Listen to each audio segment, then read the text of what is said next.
Mouth breather.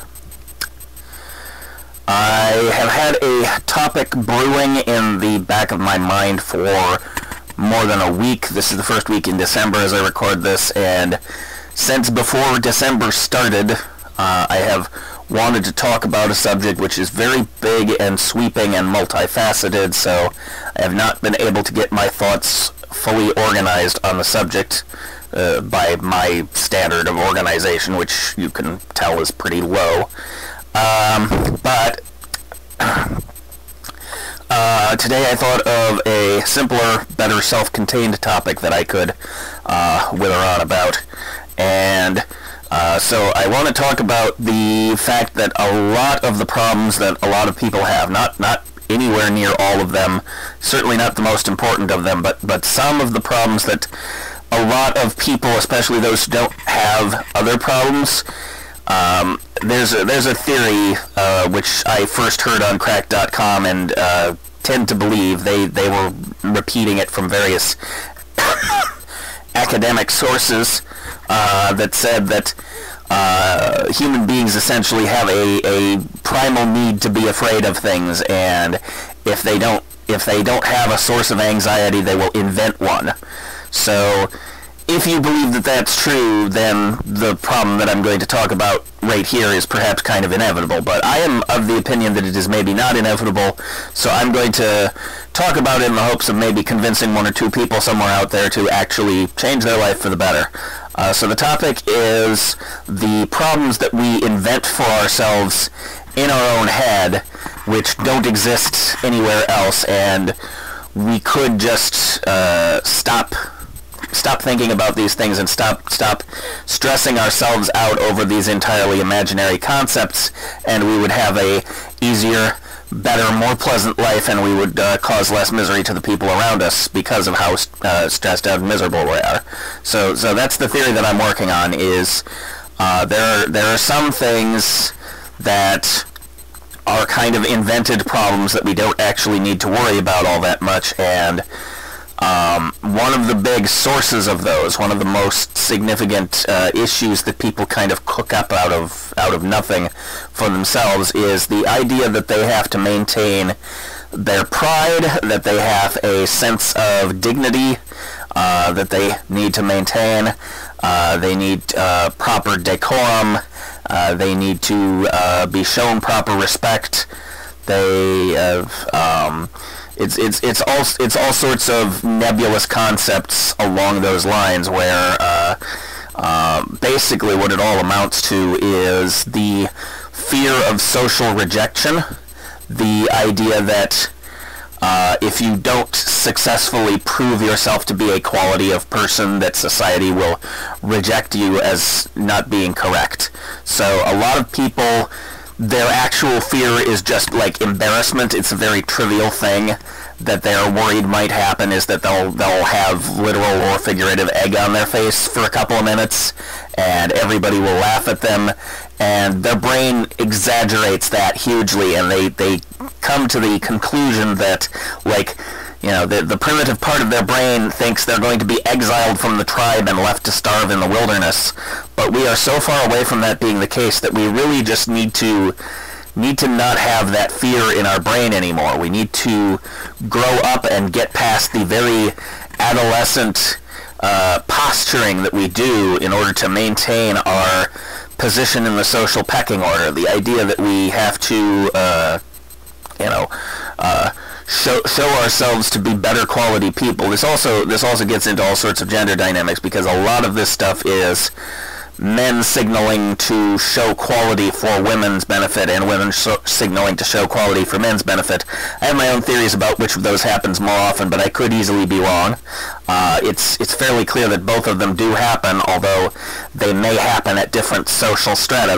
There's reason to think that, like, there's an OkCupid statistic. Again, I'm repeating info from Cracked, which really used to provide me with a lot of information back in like 2014, 2015, before they kind of went too far down the social justice rabbit hole that they started to do in the following 2 years before they were liquidated. Anyway, So the concept this time is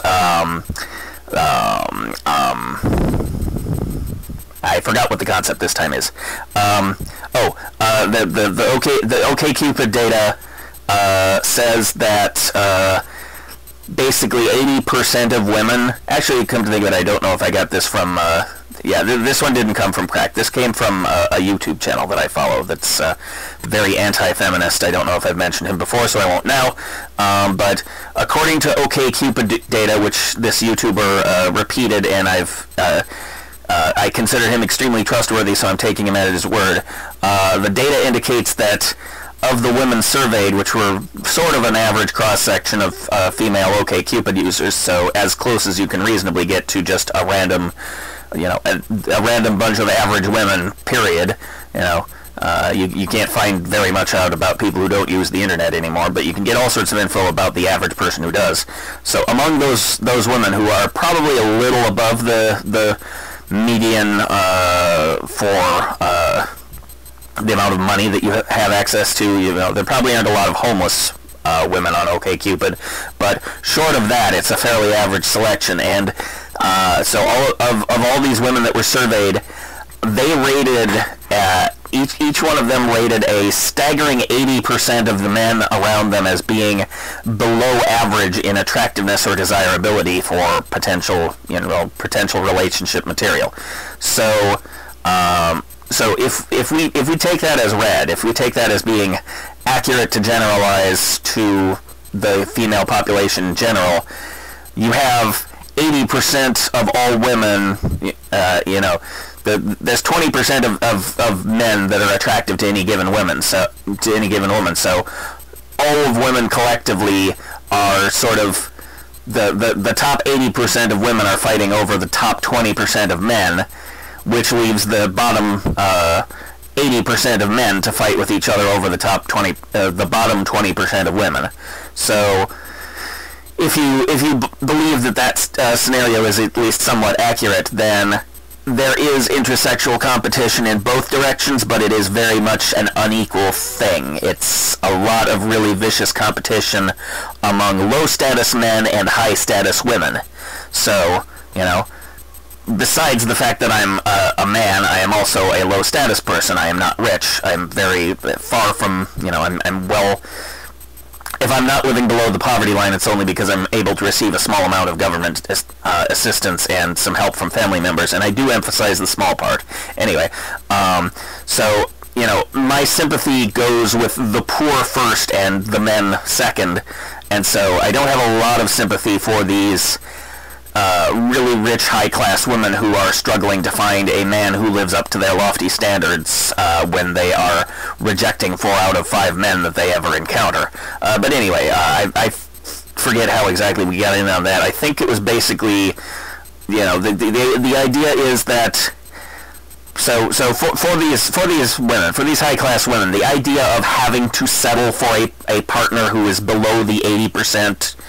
Or who is below that 20% threshold, a guy who's only like a 3 out of 5 stars on her personal quality scale, like she worries about that, and so she thinks she needs to work really hard in order to make herself as pretty as possible and as charming and witty as possible, and just signal all of the virtues that she has in order to attract a quote-unquote quality mate.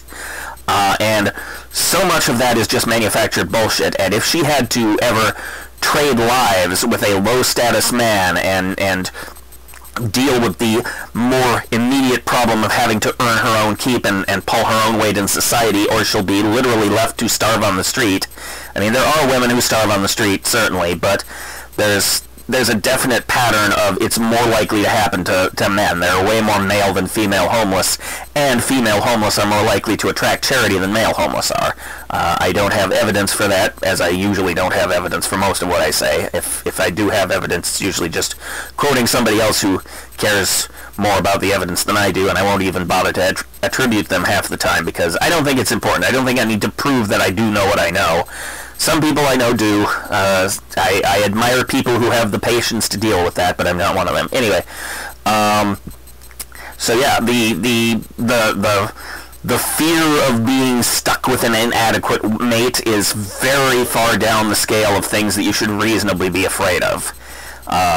We may not be in caveman times, we may not have starvation as a terribly immediate day-to-day threat for most of us, but even if it's not likely to happen, you are better off investing your fear calories, to use the term that Crack.com had.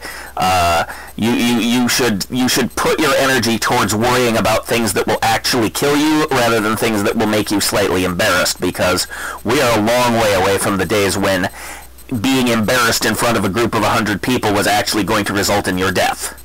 You know, if all of your best friends are completely scandalized by your behavior, that is still a relatively minor thing. Social ostracization and social isolation aren't serious problems, but they are way down the scale from actual, like, physical threats to your survival and immediate threats to your sanity and so forth. That's you can bounce back from a loss of face in front of your social circle very easily. There's a lot of things that you can do to either win your old friends back or get new friends. So don't obsess over these trivial things. Don't obsess over, oh, I have to do the thing that maintains my pride or maintains my dignity. These are very puffed up, self-important concepts that only very privileged people care about. Only people who are very rich and live very comfortable lives and have to invent problems for themselves. So if you actually are one of those people and you have not already stalked off in disgust because I've been relentlessly insulting you, which I admit that I have a problem with that. I'm not very good at getting flies with honey. I tend to go after the fly and, like, spray vinegar in their direction, like, how dare you be a fly, goddamn you! So yeah, I'm not great at winning friends and influencing people, but if on the off chance a rich person is actually still here and is willing to be influenced, then my advice to that person is, please stop investing your mental energy in pointless made-up nonsense about all these pretentious concepts you've invented to feel good about yourself. Be glad that you're not starving.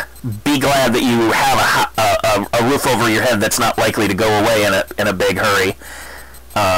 Don't work yourself up into a frenzy over this made-up trivial nonsense, and definitely don't stomp around in your life and make the people around you miserable because you are upset over trivial nonsense. I'm not a big fan of victim blaming. I'm not a big fan of the power of positive thinking. I don't believe that we are responsible for most of the problems that we have in our life, but we are responsible for a few of them. There are a few of them which we can fix just by changing our thinking. And for those situations where the only real problem is, oh my God, what will people think about me? Get over yourself. That's all I have to say.